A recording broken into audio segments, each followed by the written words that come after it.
Lego Star Wars es una serie de adaptaciones animadas y especiales que parodian la saga con un tono humorístico y situaciones absurdas, dirigidas principalmente a un público infantil. Desde las crónicas de Yoda hasta el especial de Navidad, estas historias presentan eventos fuera del canon, como clones sensibles a la fuerza o encuentros improbables entre personajes de distintas épocas. Aunque tiene muchas inconsistencias y exageraciones, su propósito es divertir sin tomarse en serio la continuidad, ofreciendo una versión ligera y cómica del universo Star Wars.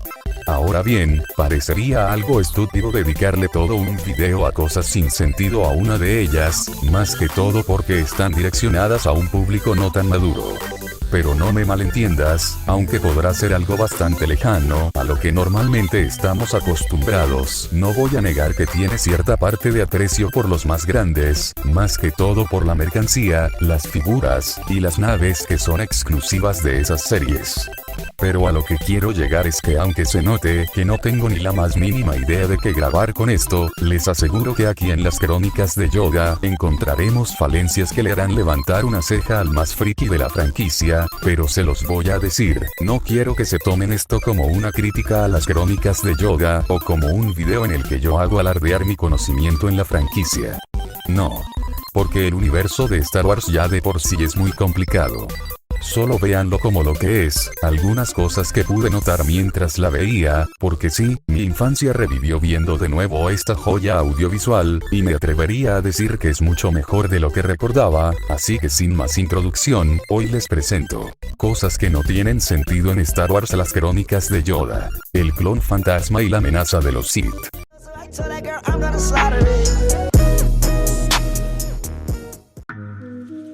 En el inicio de la película, el general Grievous está siendo perseguido por dos casas de la República. Hasta ahí, todo bien, pero hay algo que no cuadra. Para ese momento, las guerras clon ya han comenzado, y Grievous es uno de los generales más importantes, junto con el conde Dooku. Y solo hay dos casas siguiéndolo.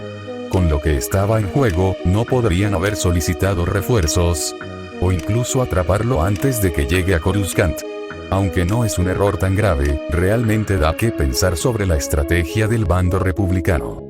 Vamos con la segunda, y probablemente de las X de toda la película, y es la conversación entre el canciller Palpatine, que tiene simultáneamente entre Yoda y Grievous, pues vamos a revisar, el canciller en su modo Sith ya le había dado órdenes al general para atacar el templo y robar los sables de luz de los Padawan. El general pregunta cuándo lanzarán el ataque, a lo que Palpatine responde irónicamente que la semana pasada, para luego colgarle. Luego llama a Yoda para informarle de la llamada de socorro de Obi-Wan Kenobi, a lo que Grievous vuelve a llamar preguntándole que si realmente lo harán la semana pasada, y así se mantiene intercalando entre ponerse o quitarse la capucha. Es casi lo mismo que pasa con el guardia de FNAF 2, pero al revés. Palpatine tranquilamente podría estar con la capucha abajo todo el tiempo. Entiendo que la escena fue puesta para hacer el chiste, pero si Dooku y Grievous ya sabían quién era realmente Sidious, ¿no es un poco innecesario todo ese juego de capas? La tercera cosa sin sentido más rara de la película es el cómo chucha el general Grievous se metió como si nada al templo de los Jedi. Ya sé que el canciller dio una falsa llamada de socorro a la que acudió Yoda, pero este solo es acompañado por Mace Windu y una flota de clones. En ningún momento vimos que acudieran más maestros, y en el hipotético caso de que estos se encontraran dispersos por la galaxia no me parecería tan rebuscado, pero el maestro Sindrali, los guardias del templo Jedi y la guardia de clones de todos modos debieron quedarse ahí, no iban a dejar el templo sin vigilancia, a menos de que Grievous sea todo un capo y él solo haya logrado abrirse paso, pero lo dudo, tomando en cuenta de que Grievous estamos hablando. La cuarta cosa es el cómo esos dos lograron mantenerse vivos en el espacio. Yoda y Mace Windu sobreviven en el vacío del espacio, pero ¿cómo? Es un detalle que probablemente no se note mucho, pero considerando la lógica del universo de Star Wars, ¿cómo es que no se desintegran o se asfixian instantáneamente? Es uno de esos momentos que puedes pasar por alto, pero sigue siendo curioso. Dagobah supuestamente era un planeta desconocido, perdido o como sea que le quieres llamar, cuya ubicación se le había sido compartida a Yoda por el fantasma de Qui-Gon Jinn, además de que Yoda ya lo había visitado en Clone Wars, pero en esta línea de tiempo es descubierta por Yoda porque fue allí donde Windu, R2 y él cayeron luego de la emboscada. Además de no ser suficiente, ellos mandan una señal de socorro Dios sabe cómo para ser rescatados por el padre de Lando, y para rematar el planeta tiene un cartel de bienvenida y todo. Tremendo el doxeo que le hicieron a Dagobah.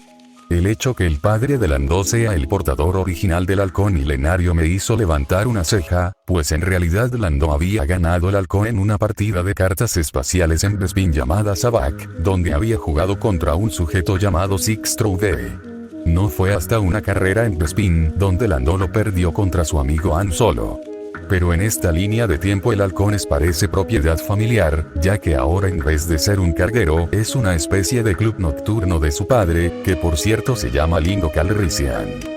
Otra inconsistencia es el Rancor que ataca a C-3PO y con el cual logran escapar del palacio de Jabba después, pues este Rancor definitivamente no es el que Luke mata en el retorno del Jedi, pues en Bad Batch vimos de pequeño el Rancor del episodio 6, y este que vemos aquí de seguro es su madre, padre o un Rancor totalmente diferente, pero no le buscaré la quinta pata al gato, pues Bad Batch aún no había sido siquiera planeado, así que solo lo mencionaré.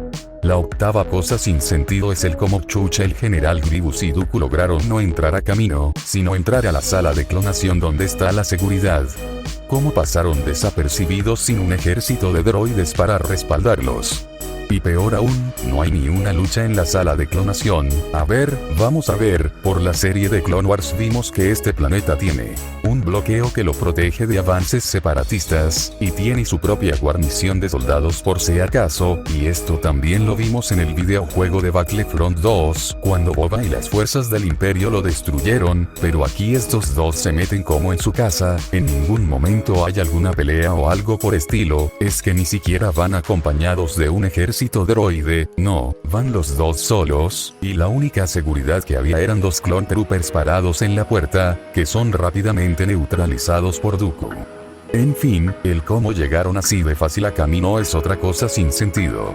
Bueno, los Calrissian dejan a Yoda y Windu en camino y después se retirarán. Los dos maestros Jedi van dispuestos a acabar con el conde y detener su malévolo plan. Después de deshacerse de Grievous logran acorralar a Dooku y destruirla. Espera, ¿cómo es que ellos destruyen la sala de clonación? A ver, entiendo que no querían que la producción de clones Sith se diera, pero deben tomar en cuenta que Kamino es su propia fábrica de soldados clon. Es decir, los Sith solo la habían tomado prestada para hacer su propio ejército de clones malvados sensitivos a la fuerza, para acabar con los clone troopers convencionales y ganar la guerra. Ok, esto es raro. Los Jedi destruyen la sala de clonación en Kamino. No tienen muy claro por qué, considerando que destruirla también afectaría a su propio ejército de clones. Si pensaban que los Sith iban a usarla para hacer clones malvados, bien, pero destruir toda la instalación no parece la jugada más inteligente. Imaginen el caos que se les vendría encima si los kaminoanos decidieran demandar a la República por destrucción de propiedad privada. Como el general Grievous se oxida con el agua y como no se puede mover por la lluvia al mojarse me parece quizás de lo más absurdo. En serio, Grievous se oxida por la lluvia, siendo un cyborg, ¿por qué su armadura se ve tan vulnerable al agua? Esta es una de esas cosas absurdas que la serie introduce solo para el efecto cómico. Pero en fin, no les haré tanto problema. Otra cosa sin sentido es cómo el general Grievous logró salvarse de la explosión que provocaron en las instalaciones los Padawan para salvar a los Jedi y ser abandonado por Dooku, pues vemos que todo el lugar voló en pedazos para en el episodio 2 verlo con un flotador, haciendo alusión que nadó o algo por el estilo, no sé. Más tarde, cuando Dooku lleva a Jack ante el emperador para presentarlo ante todo el ejército separatista, vemos que acuden varias figuras conocidas, como lo son Pogel el Menor, el Virrey Gunray y los droides de batalla B1, pero también vemos a más figuras como Asajj Ventress, Darth Maul, y me parece raro pues en teoría los Sith siguen la regla de 2, y sé perfectamente que la serie de Clone Wars estos llegan a aparecer en su respectivo momento, y si llegan a interactuar pero no de manera tan abierta como esta.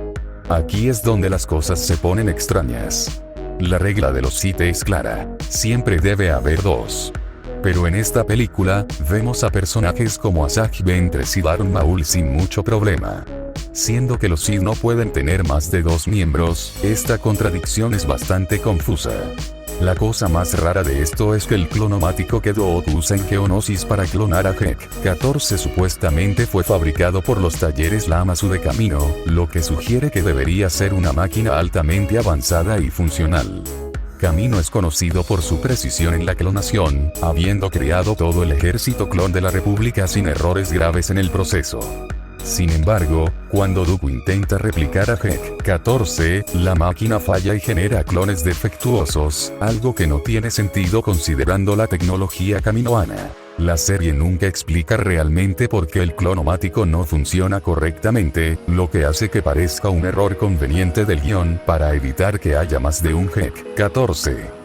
Si la clonación hubiera sido exitosa, la historia habría tomado un rumbo diferente, posiblemente con un ejército de clones sensibles a la fuerza. Esta inconsistencia es una de tantas en Lego Star Wars, donde la lógica muchas veces se sacrifica en favor de la comedia y la trama. Sí, el clonomático técnicamente clonó a Gek-14, pero en lugar de crear una réplica exacta, produjo una versión pequeña y defectuosa. Esto es extraño, ya que Kamino perfeccionó la clonación y nunca se ha visto que sus clones salgan de tamaños distintos sin una manipulación genética intencional. Si el clonomático realmente fue construido por los talleres Lamasu, no hay razón para que haya fallado de esa manera, a menos que Dooku lo haya modificado o que la tecnología usada no fuera la misma que en Kamino. Lo más probable es que esta falla fuera una decisión puramente humorística y no algo que tenga sentido dentro del universo Star Wars. En Lego Star Wars, muchas situaciones absurdas ocurren solo por comedia, y la idea de un mini Gek-14 probablemente fue solo un chiste visual. Sin embargo, si se tratara de una historia más seria, el fallo del clonomático sería una gran inconsistencia con la tecnología de clonación establecida en la saga. Y eso es todo por hoy. Si te gustó el video, no olvides dejar tu like, suscribirte y activar la campanita para no perderte más contenido. Cuéntame en los comentarios qué otra incoherencia de Lego Star Wars te ha llamado la atención. Nos vemos en el próximo video.